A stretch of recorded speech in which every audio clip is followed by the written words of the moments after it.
You ask Tiger to solve. This deals with linear equations with one unknown. The final result is y equals -14. Let's solve it step by step. Simplify the expression. Expand the parentheses. Multiply the coefficients.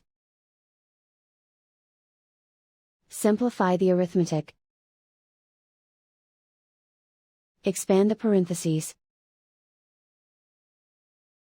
Simplify the arithmetic. Group all y terms on the left side of the equation. Add 2y to both sides.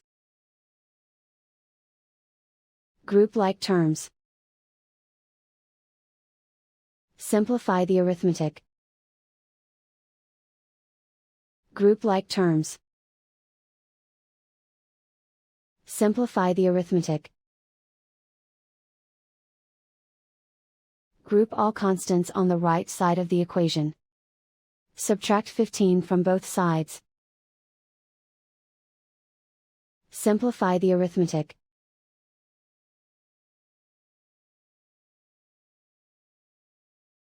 And so the final result is y equals -14.